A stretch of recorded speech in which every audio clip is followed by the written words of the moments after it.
I'm Claire Dyer, and this is Dyer Consequences here on Unprecedented TV, where we like to give a voice to those who are silenced and censored from social media and any form of social media platform or mainstream media platform.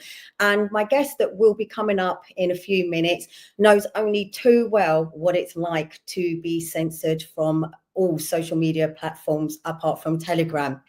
This is due to his talk about conspiracy theories, whether it be truth or is it a theory? And that's what we were going to be talking about today.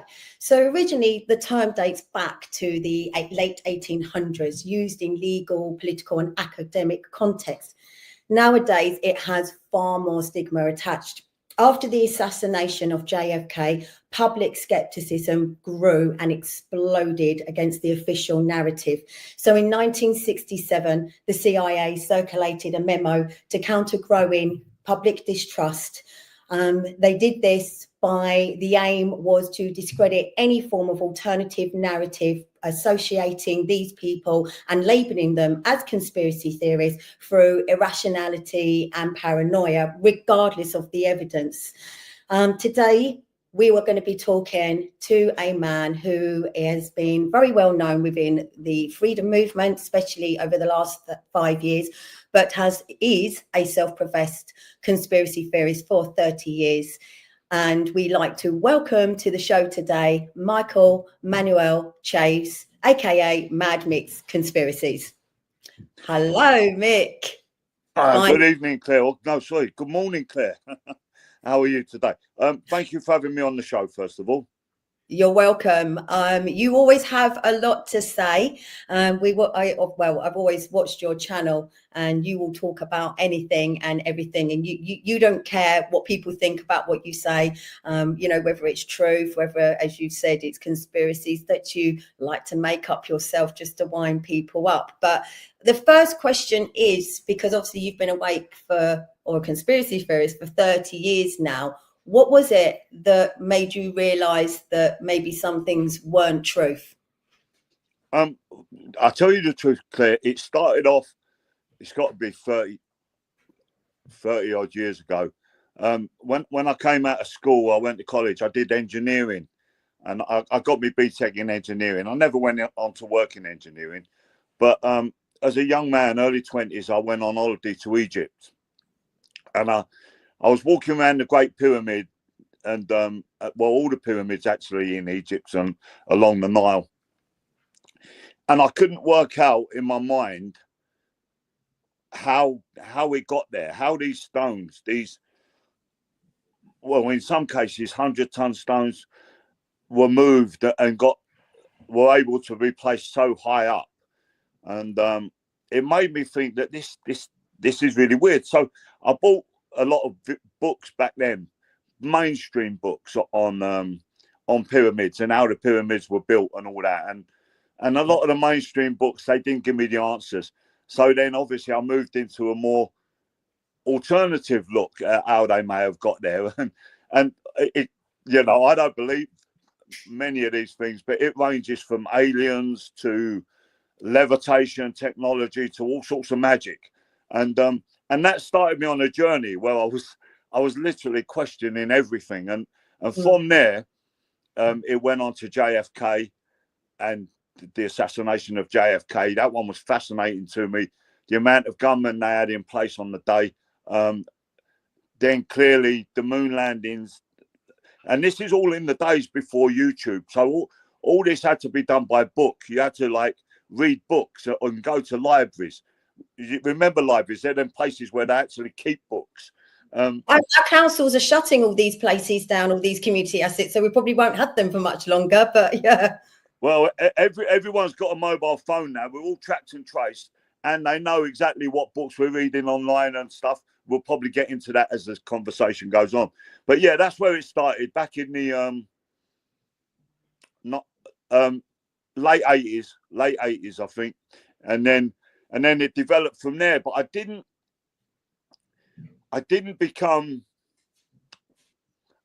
start my YouTube channel till 2017. I was ill for a while. I was in a wheelchair, and there wasn't much I could do, you know.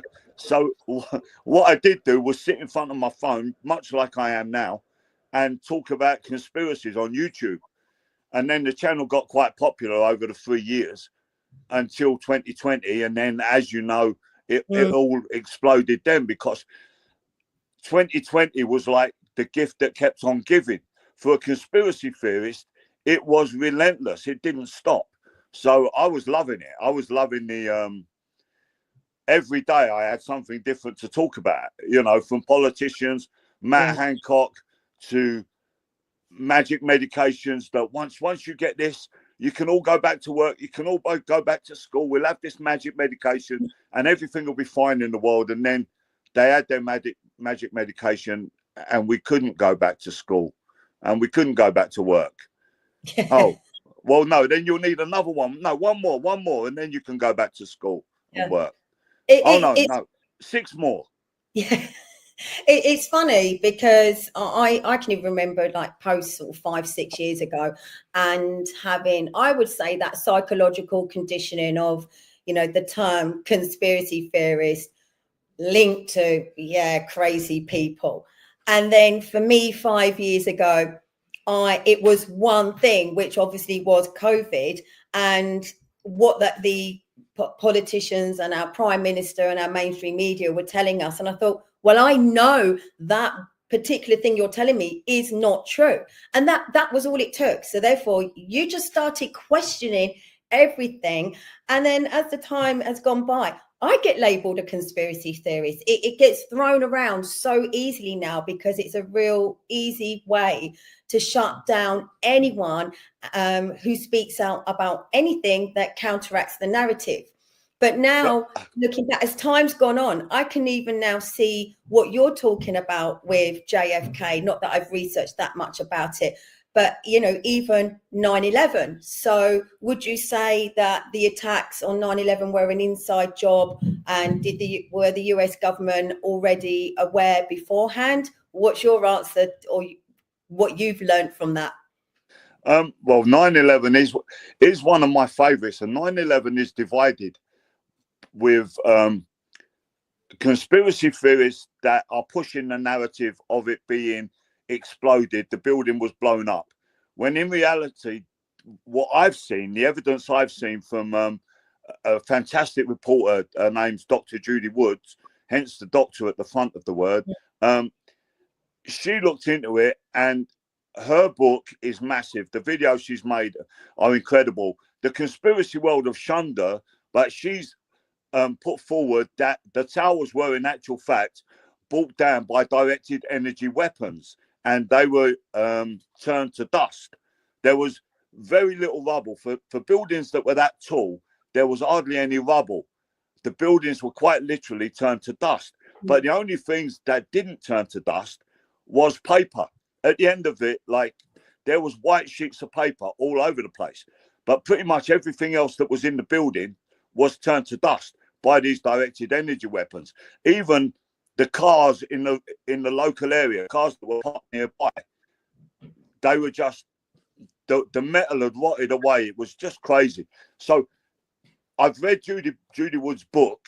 I've looked at a lot of stuff on 9/11, and I very much believe myself that Judy Wood's theory is the most accurate theory from the evidence that I've seen. Yeah, I mean, I honestly don't know. It gets to a point where sometimes you don't know what's real and what is fake. You know, we have AI technology now. I would say, looking at it, it looked like a controlled demolition, basically.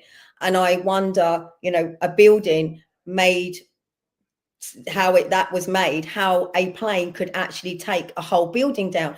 So knowing that our own governments around the world do lie to us, I now have to question everything, whether I know what the truth is or not. I have to now be open-minded and think, well, actually, it's possible. There's a lot of evidence that would suggest that there was another motive.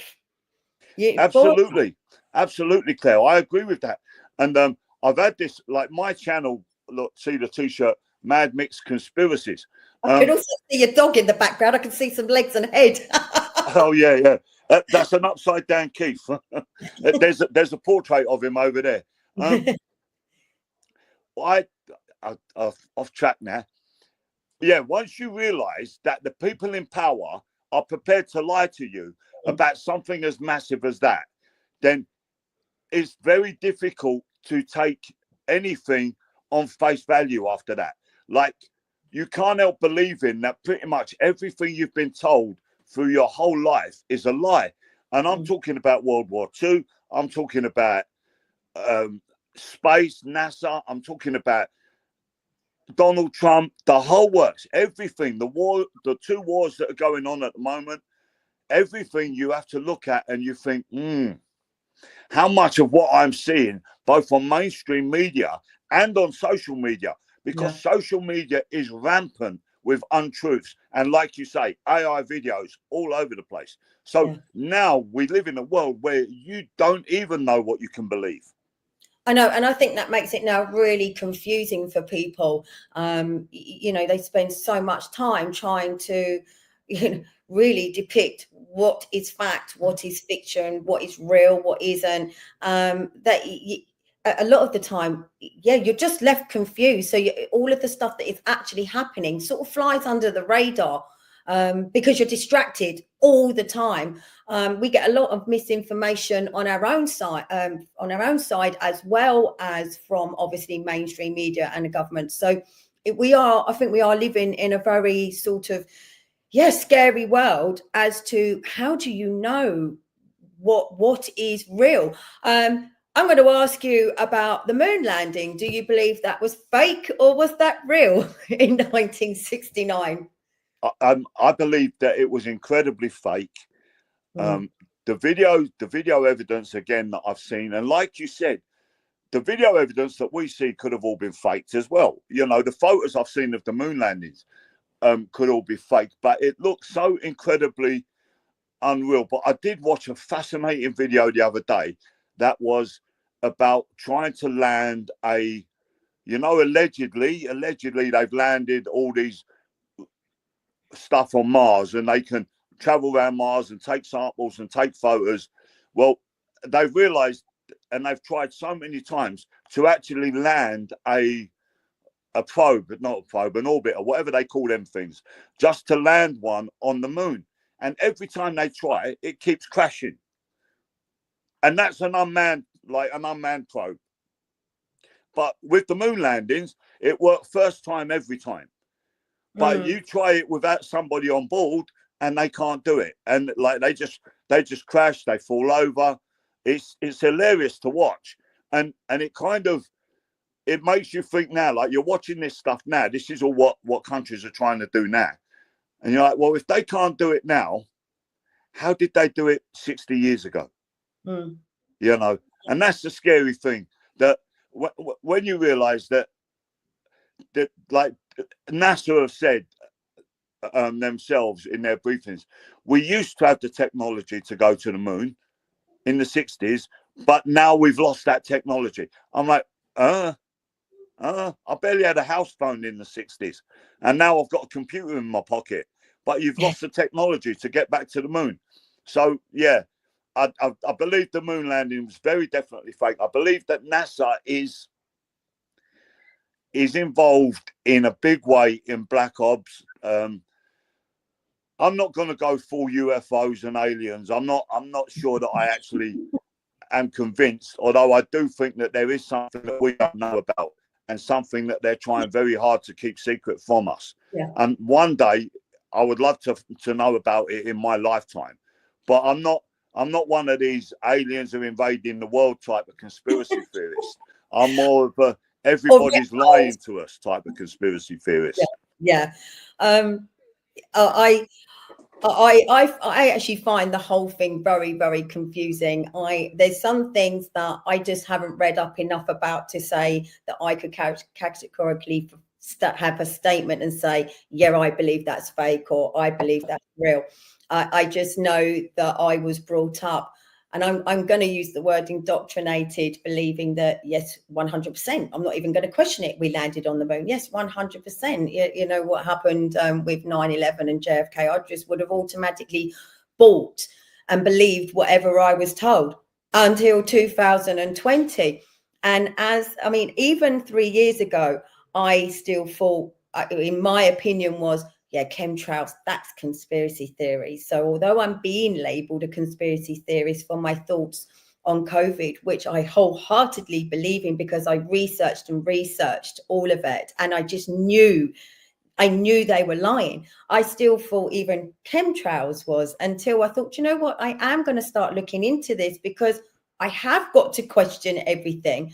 How do I know that chemtrails is a conspiracy theory? So now I probably am a conspiracy theorist under that term, because I honestly do believe in chemtrails. And I'm going to ask you the same question. Do you believe in chemtrails and that they're spraying the skies? Well, Claire, it's funny you should mention that, because I can categorically give you my truth, which is proof to me 100% that chemtrailing is real. And I'm going back way before 2020. Chemtrailing that I've known about has been going on since the 90s. But many years ago, I was on holiday in Turkey in a place called Bodrum. And I was laying on the beach, laying at the hotel pool, day in, day out, right? And all you're doing when you're laying at the pool is looking at the sky. And every day, this is a small place, Bodrum, every day, one aeroplane flew in, landed at the airport, let people on and off, and then a few hours later, the same aeroplane flew out. And that's all you saw day after day. Until this one day I'm laying there and I watched the same aeroplane spray the sky from the minute I got up in the morning and noticed it until it got dark that night. The same aeroplane had been spraying the sky over Bodrum. And then the next day, nothing, no aeroplanes, the same, one in, one out. So that proved to me it was like one of them light bulb moments. I'm like, oh my God, it's real. I've just watched it with my own eyes. Yeah. You know, and where we live in England, it's very difficult because we live between Gatwick and Heathrow. We got Stansted up the road, we got Luton up the road, and we are in a flight path where we see 100 aeroplanes an hour, literally, depending what part of the country you live in. You could see 100 an hour. And it's very difficult to say, yes, some of them are spraying and some of them are not. But when you're in an airspace where there's no aeroplanes, and then all of a sudden you see what I saw, for me, that was confirmation 100%. But that's only my truth. And that can't be anyone else's truth. I can't make someone else see what I saw or necessarily believe what I say, because I'm a prime one for not believing anybody. I am self-confessed incredulous.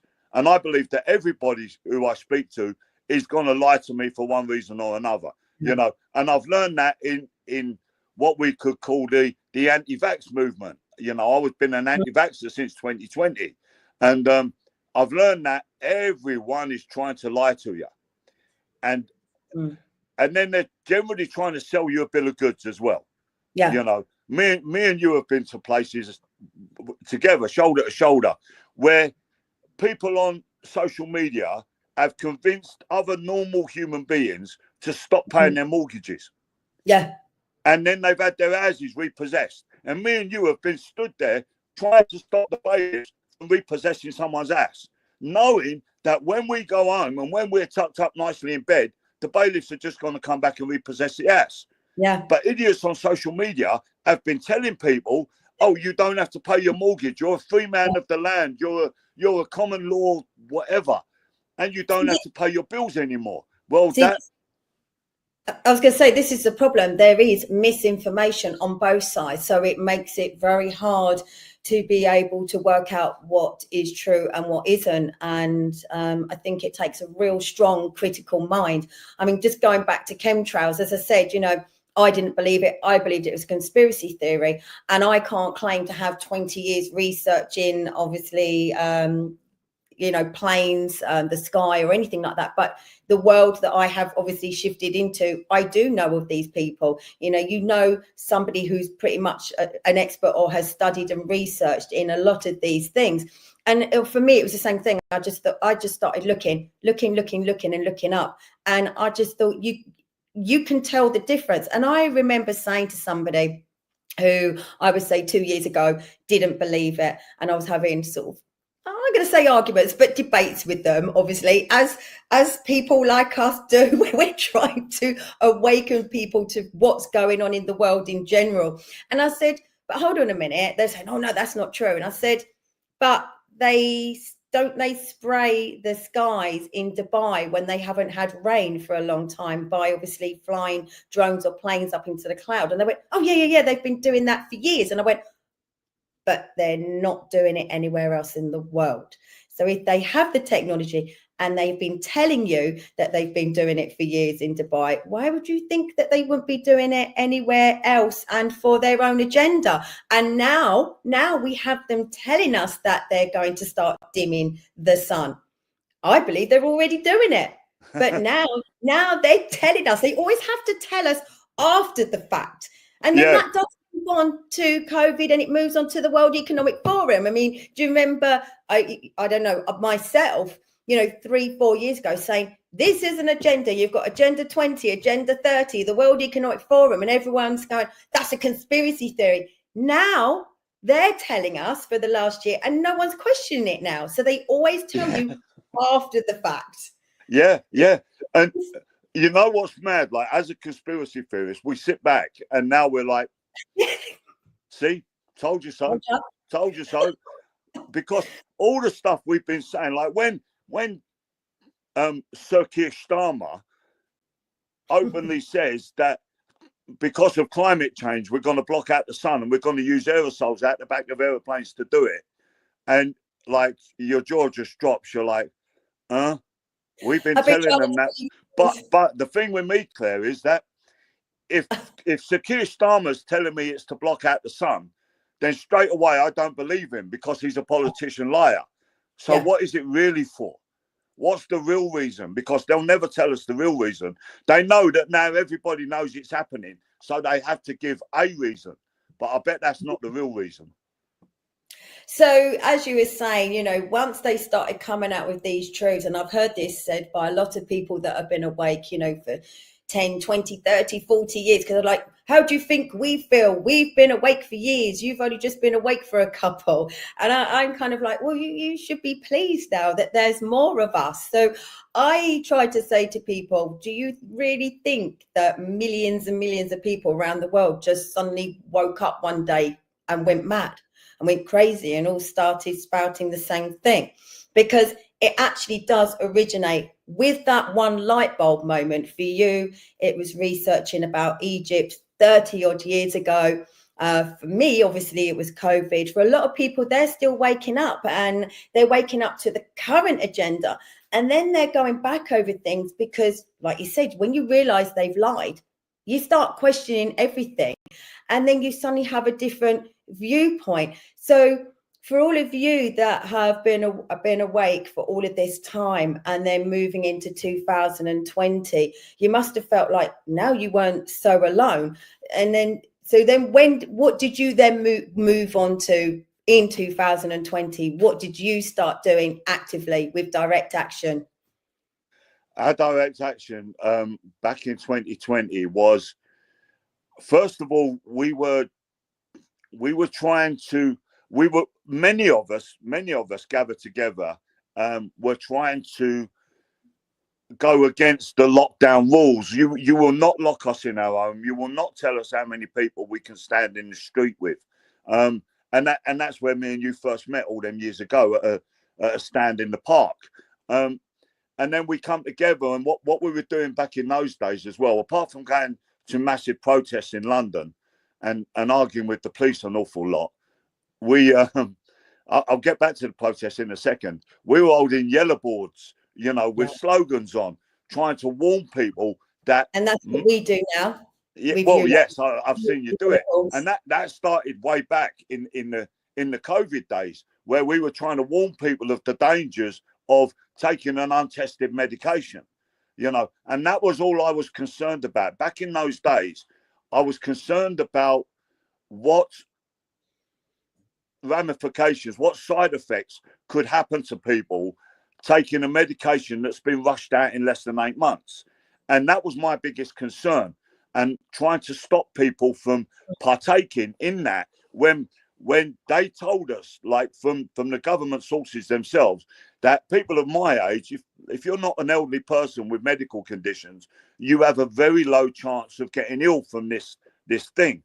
But this medication will protect Granny in the old folks home. But you can't go and visit Granny in the old folks home. So why are you taking it anyway? You know, and it was questions like this that were driving me mad. So that's where the activism started. And back to the protest quickly. I'll probably get arrested for this one. So we were following what I now call the Pied Pipers, the government agents they were put in place to lead us around London.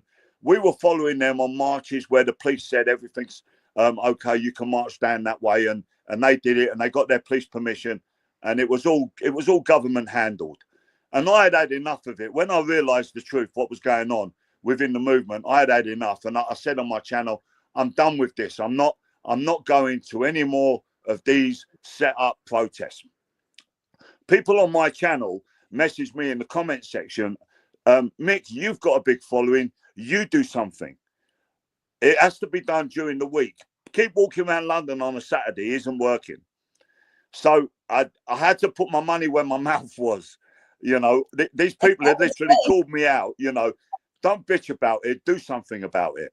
So I decided on my channel that we were going to do it on Monday. We were going to block Parliament, but what we were going to do is just stay in Parliament Square and Downing Street. When Boris Johnson was making his announcement telling us that he was going to extend the lockdowns, I picked that date and we were all going to just stay in Parliament Square. Well, it spiraled out of control. I only had a few thousand people on my channel, so I couldn't have influenced that many people. But when we turned up in London on that day, there was tens of thousands of people. And I was like gobsmacked. I'm like, oh my God, look what I've done. You know, this is pretty amazing. And it was that day that put me on the police radar. So since that day, from that day through to the end of the COVID, we had a police escort. Most places we went, which was pretty good. They followed us around. They called us domestic terrorists, and they followed us around. You know, I said to them on some occasions, look, you're going to the same place as me. You might as well just give me a lift there. Save my petrol. Well, listen, they give Antifa and Stand Up to Racism lift, and I've seen it. Yeah. Unbelievable.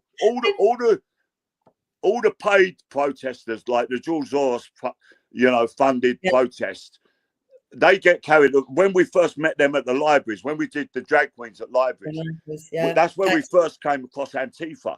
I think that was in 22, and they were being brought in by bus. It was hilarious. A big bus brought them in, and they all got off the bus, and then they come down with their masks, and they start abusing us and shouting at us. We were protesting peacefully. And the mainstream media are there, of course, to get the all-important action picture for the front page news that then labels you guys as the far-right racists. And this tactic is constantly being repeated. And the funny thing is, every single point, even in the last 5 years, if you're against COVID, you're a conspiracy theorist. If you're against the vaccines, you're a conspiracy theorist. If you talk about the World Economic Forum or Agenda 30, you're a conspiracy theorist. If you say that there's controlled opposition and there's counter protesters that are paid and funded, you're a conspiracy theorist. Everything is labeled conspiracy theorist to shut you down. And far right. I mean, that's a much harsher label. Obviously, like the newspapers have called me. That's what was unfortunate. Back in those days, I ended up on the news, on the BBC. You know, newspapers. They loved a little bit of controversy. And the crazy thing was, like you said, the word conspiracy theorist is an insult. They use that as an insult.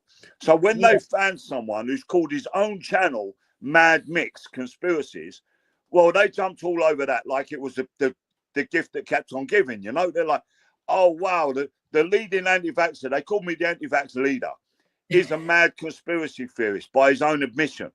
And I'm like, and they loved that. They jumped on that. So there was There was articles in the newspaper on the regulars, and when we was on the front page, I don't know if you remember the Keir Starmer. He came out of. I was involved in that loosely. I was, I remember the night before. The night before, we were all at a meeting. What was it? The convoy. The convoy. So the whole convoy. No, not the convoy. Not the convoy. Going back further, when Keir Starmer came out of. Where's the police place? New Scotland Yard. New Scotland Yard. And someone attacked him. The crowd attacked him. That was after the convoy. The whole thing was set up. You could see it. After the convoy. So I wasn't even there, you know. And that night we were at a Stand in the Park meeting. There was a big meeting that night of Stand in the Park. But one of our friends got arrested. And I said, like, well, we need to go down there and give this girl support. I weren't even in London during that day, but I went down that night, picked her up from the police cell, waited hours for them to let her go, picked her up, did an interview with her for my channel, and then dropped her home. Didn't think too much about it. Well, the next day, front page of all the newspapers, I had absolutely nothing to do with Keir Starmer getting attacked. I wasn't even there. And there's my photo on the front page of the newspapers. My landlord evicted me that day. He saw the newspaper and he said, I want you off my land by midday. And then, as they say, the rest is history. But all this happened because of the mainstream media jumping on the idea that I was some kind of mad terrorist, anti-vax leader. We are actually now running out of time, and there is so much more I could talk to you about because we haven't even touched on your music. But there's someone who happily admits that they can't sing. You've got your own band. Absolutely, yep. Matt, what's it called? Mad Mix and the Resistance. Where you write your own songs, which is obviously about the agenda, whether it's monkeypox, you name it. Yeah. Matt the Cock. You're right, so far right. Yeah. Killer COVID. And we haven't even covered all of that because we could literally talk to you for forever. I mean, it's just it's been an interesting 4 years. Didn't even get to the point where the police were following you around absolutely everywhere, to the point they even followed you to the park to walk your dogs one time, didn't they? Yeah, it was hilarious. It was hilarious. They obviously thought you were the leader of every single movement, whether it's the anti-vax movement, the conspiracy theories movement. I did kind of understand their logic, where they were coming from, because if, like, they had my car registration number and all that, if my car flagged up driving into someone's town that wasn't where I lived, then it would have flagged up as a marked car. And then they're like, well, what's this guy doing in our town? He's a protester. Where is there going to be a protest? Yeah. So their logic would be thinking that I was on my way to a protest. So they come out in the police cars following me to work out where I'm going for this protest. And like you say, I was just going to this particularly lovely wooded area where I was going to walk my dogs in the wood. Yeah. And they followed me there. I said to them, that was a bit of a waste of time, wasn't it, boys? I'm just walking my dogs. But they were still there when I come back, and they followed me out of town. So to end on that note, even their theories have turned out to be nothing more than conspiracies, because they have got so much wrong about you. Absolutely. So that's all we've got time for. I'm so sorry. I would loved to have spoken to you for longer. But yeah, Mick has always got a lot to say. You can catch him on his own Telegram channel, which is Mad Mix Conspiracies, if you want to hear what he's got to say. He does not shy away from what is his truth. A lot of it is truth, but as he always says, it's his opinion, and it's merely his opinion. So conspiracies, they can be entertaining, they can be strange, they can be spooky, but they also make us think critically and to make us ask those questions. I always say, look up the term conspiracy and then look up the term theory. A secret plan for a group to do something unlawful or harmful. Theory, a system of ideas intended to explain something, especially one based on general principles independent of the things to be explained. Not everything is as it seems or is what we're told. Often they do actually turn out to be true. When do we actually know when we're being told the truth? When do we know when we're being told a lie? When we have, in fact, been told so many lies by our government and people in power and our mainstream media that it probably is best to question everything. So is everything actually a conspiracy theory?